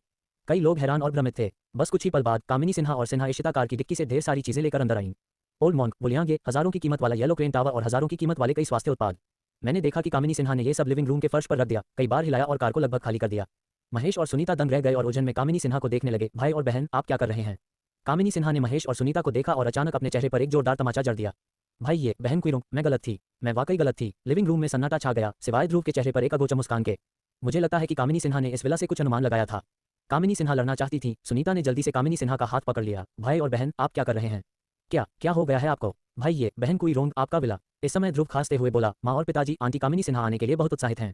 शायद वे आपको देखकर बहुत खुश होंगी। उसके बाद उसने कामिनी सिन्हा की ओर देखा, हल्के से मुस्कुराया और कहा, आंटी कामिनी, मेरे दोस्त के विला की कीमत कई हजार प्रति वर्ग मीटर है। यह अच्छा लग रहा है ना? कामिनी सिन्हा एक पल के लिए स्तब्ध रह गई और फिर अगले ही पल उसे कुछ समझ में आया और उसका चेहरा गर्म और दर्दनाक हो गया। उसने अपने चेहरे पर एक कड़वी नजर के साथ सिर हिलाया। हाँ, यह अच्छा है। ध्रुव मुस्कुराया। ठीक है आंटी कामिनी, कृपया पहले बैठ जाएं।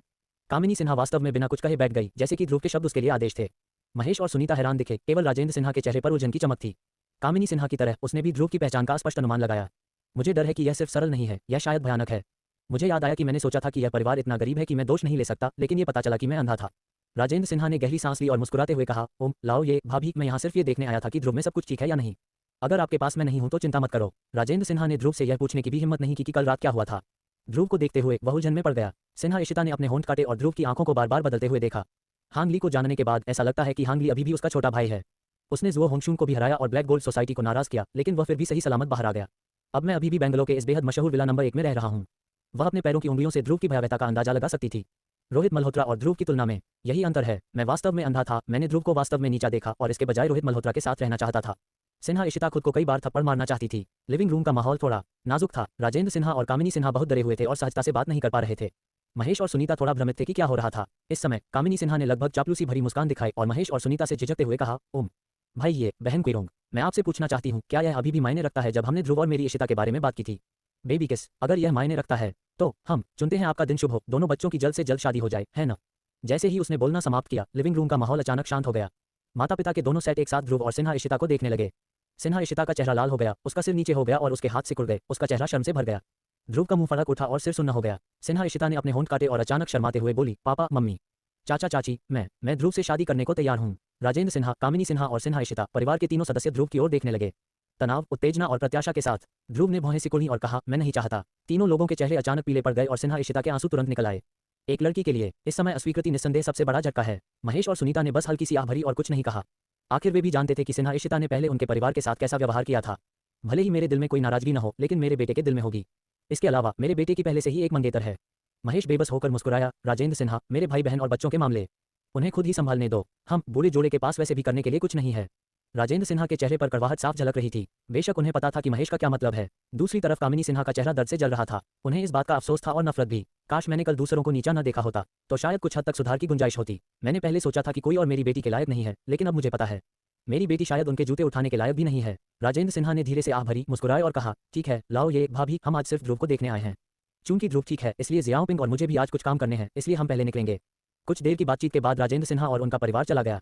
जाने से पहले सिन्हा इशिता ने लाल आंखों से ध्रुव को देखा, लेकिन उसे केवल ध्रुव की उदासीन आंखों से ही प्रतिक्रिया मिली। राजेंद्र सिन्हा के परिवार को जाते देख ध्रुव मुस्कुराया और बोला, ठीक है पापा मम्मी, अब हमें निकलने का समय हो गया है, चलो आज काम पर मिलते हैं। ध्रुव भी अपने दो बड़ों के साथ चला गया। दूसरी तरफ एक कॉफी शॉप में सना कपूर सोफे पर बैठी थी और अपने सामने कॉफी को बेखबर हिला रही थी। सामने रजत सिन्हा ने अपने फोन को देखा और अचानक चिल्लाया, सना मुझे मिल गया, मुझे ध्रुव का बैकग्राउंड मिल गया। सना कपूर एक पल के लिए स्तब्ध रह गई और फिर उसने भौहें सिकोड़ ली और उसका दिल घबरा गया। उसका बैकग्राउंड क्या है? अध्याय 128। उसका बैकग्राउंड। रजत सिन्हा ने ठंडी आवाज में कहा, उसका बैकग्राउंड बहुत घटिया है। कल मैंने किसी से जांच करने को कहा और पता चला कि ध्रुव ने उस जेड शॉप में जिस खाते से पैसे जमा किए थे वह बेंगलोर चैंबर ऑफ कॉमर्स का है। Bangalore chamber of commerce. Sana Kapoor के चेहरे पर आश्चर्य की लकीरें उभर आईं। ध्रुव का बेंगलोर चैंबर ऑफ कॉमर्स से क्या संबंध हो सकता है? रजत सिन्हा ने व्यंग्य किया, ये सही है, ये बेंगलोर चैंबर ऑफ कॉमर्स का खाता है। कल ध्रुव के हारे हुए चेहरे को देखो, क्या वह अमीर आदमी लग रहा था? मेरा अनुमान सही है, वह इसे बेंगलोर चैंबर ऑफ कॉमर्स के किसी बॉस के लिए खरीद रहा था। सना कपूर ने थोड़ा मुंह सिकोड़ा। दरअसल ध्रुव की पोशाक किसी अमीर आदमी की तरह नहीं लग रही थी। हो सकता है कि ध्रुव ने कल किसी नेता के लिए कंगन खरीदा हो। लेकिन ध्रुव बेंगलोर चैम्बर ऑफ कॉमर्स में कैसे आया? क्या वह बेंगलोर चैम्बर ऑफ कॉमर्स में काम करता है? असंभव। अगर ध्रुव बेंगलोर चैम्बर ऑफ कॉमर्स में आ जाता तो वह अपने जीवन में समृद्ध होता। लेकिन ये कैसे संभव है? उनका बेंगलोर विश्वविद्यालय बेंगलोर का सबसे अच्छा विश्वविद्यालय है और यह डबल फर्स्ट क्लास विश्वविद्यालय भी है। हर साल केवल कुछ ही छात्र बेंगलोर चैम्बर ऑफ कॉमर्स में प्रवेश कर पाते हैं। उन्होंने इस बार केवल कुछ लोगों को ही प्रवेश दिया। ध्रुव अंदर कैसे आ सकता था? लेकिन अगर वह अंदर नहीं गया तो वह बेंगलोर चैम्बर ऑफ कॉमर्स के खाते से भुगतान कैसे कर सकता था? ये कैसे चल रहा है? इस समय रजत सिन्हा ने व्यंग्य करते हुए कहा, मैंने भी किसी को पूछताछ के लिए भेजा था और बेंगलोर चैम्बर ऑफ कॉमर्स में ऐसा कोई व्यक्ति नहीं है। इसका मतलब है कि वह निश्चित रूप से कुछ नहीं बना रहा है। शायद वह एक निम्न स्तर का आउटसोर्सर है या शायद ड्राइवर। ये वास्तव में संभव है। सना कपूर का चेहरा थोड़ा जम गया और फिर उसके दिल में जटिल भावनाएं उठीं। उसे नहीं पता था कि ध्रुव के लिए उसके मन में किस तरह की भावनाएं थीं। वह वास्तव में ध्रुव को भूली नहीं थी, लेकिन उसे उम्मीद थी कि ध्रुव अब अच्छी तरह से जिएगा। मुझे भी उम्मीद है कि ध्रुव का जीवन अच्छा होगा। इस विरोधाभासी मनोविज्ञान ने उसे इस समय थोड़ा परेशान कर दिया है। उसे उम्मीद थी कि ध्रुव अच्छी तरह से जिएगा क्योंकि उसके मन में अभी भी ध्रुव के लिए भावनाएं थीं और उसके मन में अभी भी ध्रुव के साथ फिर से जुड़ने का थोड़ा बहुत विचार था। वह ये भी नहीं चाहती थी कि ध्रुव का जीवन अच्छा रहे क्योंकि कल रात ध्रुव के रवैये ने उसे नाराज कर दिया था। ध्रुव अब उसके साथ ऐसा व्यवहार क्यों कर सकता है? क्या उसे पहले की तरह उसकी बातों का पालन नहीं करना चाहिए? ऐसा कोई तरीका नहीं है जिससे मैं निष्क्रिय पक्ष बनूं। अतीत में ध्रुव के साथ उसका दर्जा ध्रुव से अधिक था और उसकी स्थितियां ध्रुव से बेहतर थीं। अगर ध्रुव अब उससे बेहतर हो जाता है तो यह अंतर वास्तव में अस्वीकार्य है। सना कपूर ने और भी अधिक चिढ़ महसूस करते हुए कॉफी को हिलाया। मूल रूप से यदि ध्रुव उसके जीवन में नहीं आता तो वह और रजत सिन्हा सगाई कर लेते, शादी कर लेते और कदम दर कदम बच्चे पैदा करते। लेकिन ध्रुव फिर से प्रकट हो जाता जिससे उसके विचार भ्रमित हो जाते।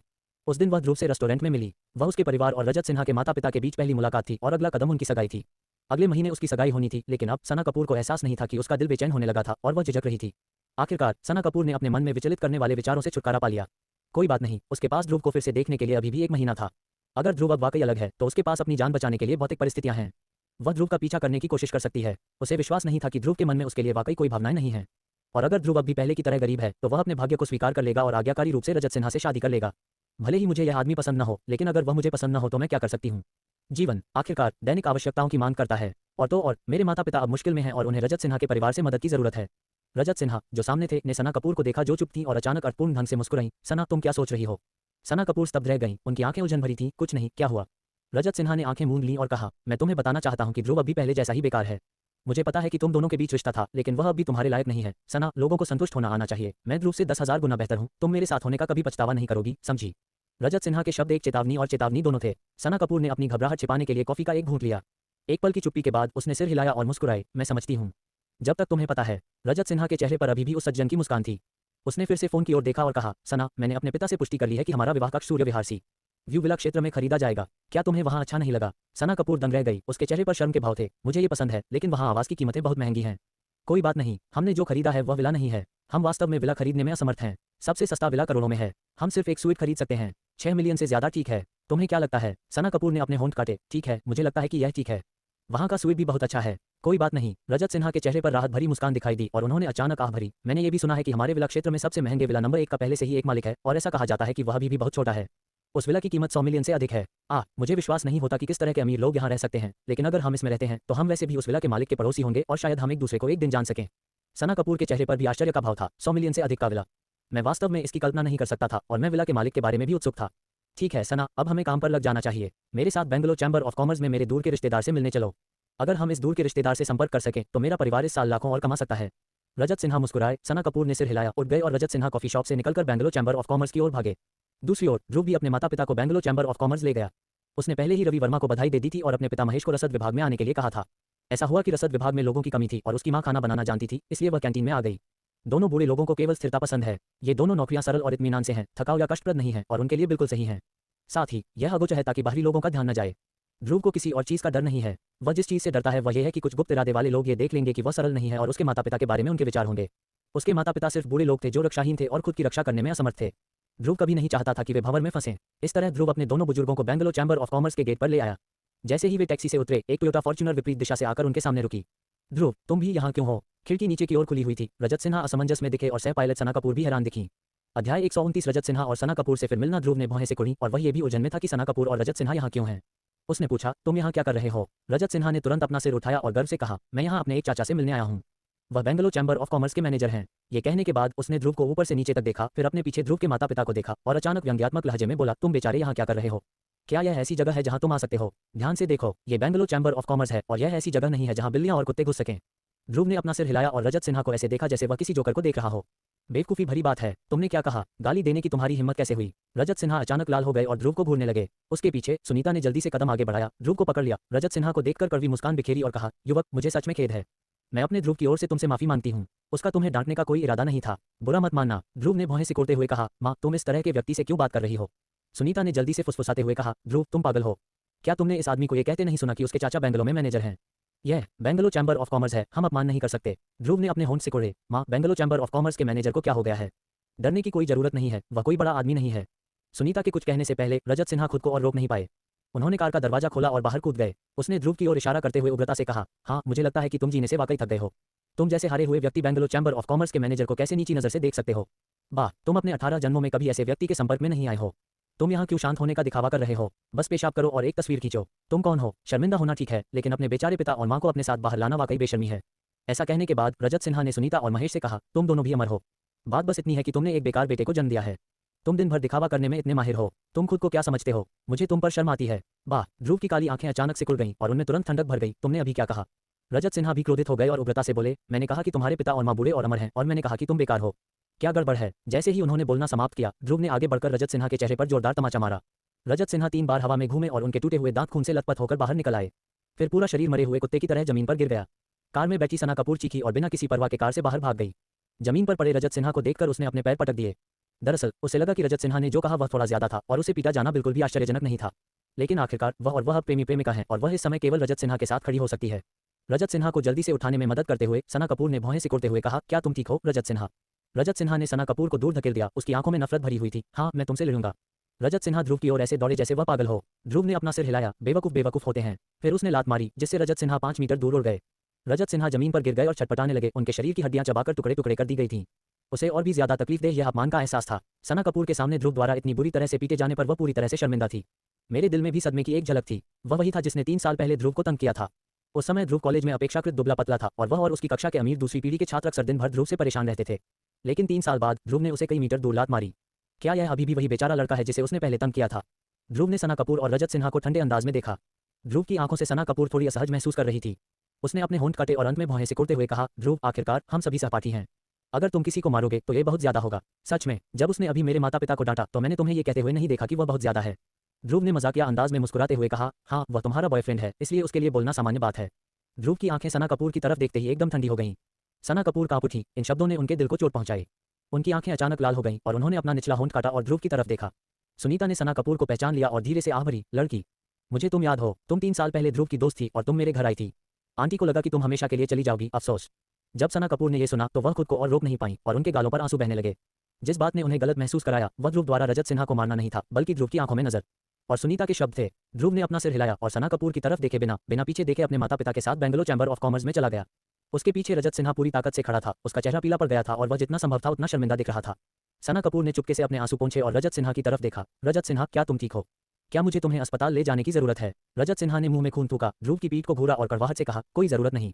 ये जानवर ध्रुव मुझे मारने की हिम्मत करता है। मैं इसकी जिंदगी को मौत से भी बदतर बना दूंगा। मुझे देखना है कि वह आज बेंगलोर चैम्बर ऑफ कॉमर्स में किस लिए आया है। सना कपूर ने भौहें सिकोड़ी, लेकिन वह जो कहना चाहती थी वह नहीं कह पाए। उसने रजत सिन्हा का सहारा लिया और वे दोनों बेंगलोर चैम्बर ऑफ कॉमर्स की ओर चल पड़े। हालांकि सना कपूर के दिल में एक संदेह था। जब वह कार से उतरी और सुनीता की तरफ देखा तो उसे सुनीता की कलाई पर एक नया ब्रेसलेट दिखाई दिया। एक आश्चर्यजनक विचार अचानक मेरे दिमाग में आया, क्या ये ब्रेसलेट कल 2 मिलियन युआन से ज्यादा कीमत का नहीं है? असंभव, ध्रुव इतना अमीर कैसे हो सकता है? सना कपूर ने अपने दिल में आश्चर्य को दबा लिया और साथ ही साथ उसे जिज्ञासा भी हुई। ध्रुव बेंगलोर चैम्बर ऑफ कॉमर्स में क्यों आया? बेंगलोर चैम्बर ऑफ कॉमर्स के मानव संसाधन विभाग के कार्यालय में ध्रुव ने मानव संसाधन विभाग के निदेशक हान जुएयान को मुस्कुराते हुए कहा, ठीक है निदेशक, मैं आपको परेशान करूंगा।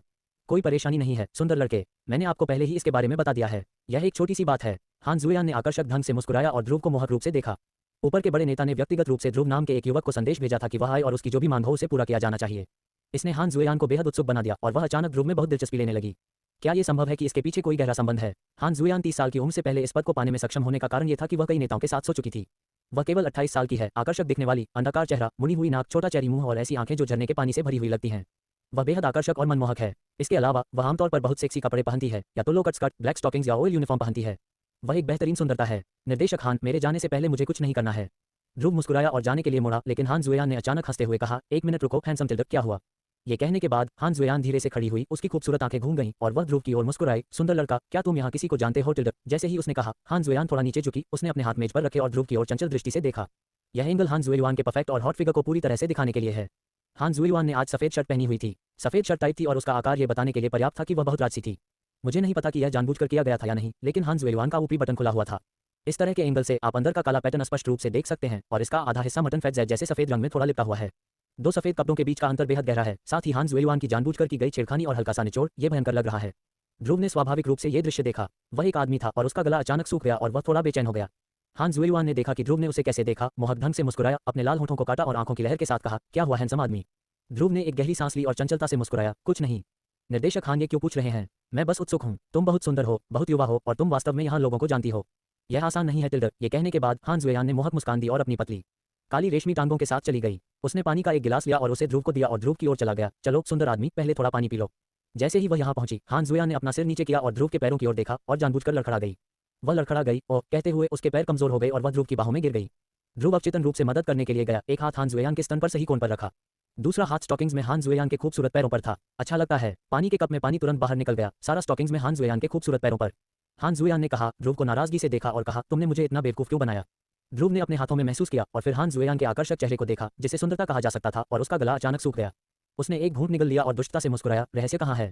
अध्याय 130 हान जुएयान होकर हान जुएयान का चेहरा इतना लाल था कि उसमें से खून बह सकता था। उसने अपने लाल होंठ ध्रुव के कान के पास टिकाए और गर्मजोशी से बुदबुदाया, ये सब गंदा है, क्या तुम इसे आजमाना चाहते हो। ध्रुव ने अपनी आंखें मूंद लीं और उसकी आंखों में गर्मी का एक संकेत था। मुझे कहना होगा कि हान जुएयान वास्तव में एक शीर्ष सुंदरी है और उसका आकर्षक स्वभाव अद्वितीय है। अगर आम आदमी वास्तव में इस तरह की परीक्षा पास नहीं कर सकता है तो मुझे नहीं पता कि बेंगलोर चैंबर ऑफ कॉमर्स के कितने नेता हान जुएयान द्वारा बहकाए गए हैं। ध्रुव की आंखों में क्षण भर की गर्मी मनोरंजन में बदल गई। उसके मुंह के कोने पर एक मुस्कान उभरी और उसने हल्के से कहा, डायरेक्टर हान, आपने इस चाल से कितने लोगों को हराया है। हान जुएयान एक पल के लिए स्तब्ध रह गया और उसने देखा कि ध्रुव की आंखों में जलन कम हो गई, उसकी जगह शांति और मनोरंजन की झलक दिखाई दी। हान जुएयान हैरान था, उसने पहले कभी इस चाल में विफल नहीं हुआ था। आमतौर पर उसने बेंगलोर चैंबर ऑफ कॉमर्स में इन नेताओं को हराया था। उसने सोचा कि ध्रुव इतनी कम उम्र में उन्हें आसानी से पकड़ लेगा। अप्रत्याशित रूप से ध्रुव इसे नियंत्रित कर सकता था। एक पल के लिए हान जुएयान ने अपने होठों को कसकर काटा और लाल चेहरे के साथ ध्रुव की बाहों से हट गया। उसने जल्दी से अपने कपड़ों का कॉलर सीधा किया। उसने अभी अभी इसे खोला था और इसका आधा हिस्सा खुला था। ध्रुव को देखते हुए उसकी आंखों में जटिलता और आश्चर्य की चमक थी और वह अगले ही पल हंस पड़ी। छोटे सुंदर लड़के, मुझे उम्मीद नहीं थी कि तुम मेरी बहन के उदाहरण का पालन नहीं करोगे। मेरी बहन वास्तव में तुम्हें कमानती है। ये कहने के बाद हान जुएयान डेस्क पर बैठ गई, अपने दोनों पतले काले मोजे पैरों को क्रॉस करके, अपने पैरों की उंगलियों को ऊंची एड़ी के जूते पर टिकाकर उसने अपनी उंगलियां अपने होठों पर रखी और मोहक ढंग से कहा, बहन ने तुम्हें यह मुफ्त में दिया है, क्या तुम वाकई इसे नहीं चाहते। तुम्हें क्या चाहिए। हान जुएयान आकर्षक ढंग से मुस्कुराए और ऊंची एड़ी के जूते पहने ध्रुव के पास चली गई। उसने धीरे से अपना छोटा हाथ ध्रुव की कमर पर रखा, ध्रुव के कान के पास झुकी और धीरे से सांस ली। तुम कैसे चाहते हो कि बहन तुम्हारी मदद करे। क्या ये ठीक है। हान जुएयान ने अपना छोटा हाथ थोड़ा हिलाया और ध्रुव ने अपनी बाहें उठाई और हान जुएयान को चिढ़ाते हुए देखा। हान जुएयान ने अपने लाल होठों को काटा, उसका चेहरा और भी गुलाबी हो गया और उसके दिल में आश्चर्य की भावना महसूस हुई। आसान नहीं, उसका गला थोड़ा सूखा था, उसने निगल लिया और उसका पूरा शरीर अप्राकृतिक महसूस कर रहा था। ये स्पष्ट है। हालांकि इस समय उसने ध्रुव की अविचल आंखें देखीं। उसका शरीर अचानक अकड़ गया। क्या उसने ध्रुव को आकर्षित नहीं किया। ठीक है, मेरे साथ यह चाल मत खेलो। ध्रुव ने अपना सिर हिलाया, उसकी आंखें गहरी झील की तरह शांत थीं। हान जुएयान वास्तव में आकर्षक और लुभावना है, लेकिन वह ऐसा आदमी नहीं है जो एक सुंदर महिला को देखकर हिल न सके। इसके अलावा हान जुएयान के इस तरह देखने का कारण यह था कि वह जानना चाहती थी कि उसके पीछे क्या रिश्ता है। सच कहूं तो ध्रुव को ऐसी महिला पसंद नहीं थी जो स्टेटस के बदले अपना शरीर बेचती हो। अपना काम अच्छे से करो। मुझे उम्मीद है कि बेंगलोर चैंबर ऑफ कॉमर्स का प्रबंधन वास्तविक प्रतिभा और व्यवहारिक ज्ञान वाले लोग हैं, न कि केवल सत्ता और सेक्स के लिए व्यापार करते हैं। क्या तुम समझे। जब ध्रुव ने कहा तो उसके पूरे शरीर में एक अत्यंत शक्तिशाली आभा प्रकट हुई और हान जुएयान तुरंत चौंक गया। इस समय ध्रुव की आंखों ने उसे सीधे उसकी ओर देखने की हिम्मत नहीं दी। दबाव और आभा बहुत मजबूत थी। हान जुएयान ने अब तक किसी भी आदमी से ज्यादा मजबूत देखा है। हान जुएयान का चेहरा लाल और सफेद हो गया और उसकी त्वचा जल रही थी। उसे उम्मीद नहीं थी कि आज न केवल वह पहली बार चुप जाएगी बल्कि उसे सबक भी सिखाया जाएगा। क्या तुम यहाँ किसी को जानती हो। हान जुएयान ने अपने होंठ काटे और कहा, इसका तुमसे कोई लेना देना नहीं है। मुझे उम्मीद है कि ऐसा दोबारा नहीं होगा। ध्रुव ने हान जुएयान की ओर देखा, पलटा और ऑफिस से बाहर चला गया। ऑफिस में हान जुएयान को शांत होने में थोड़ा समय लगा और उसने गुस्से से कहा, तुम ठंडे होने का नाटक क्यों कर रहे हो।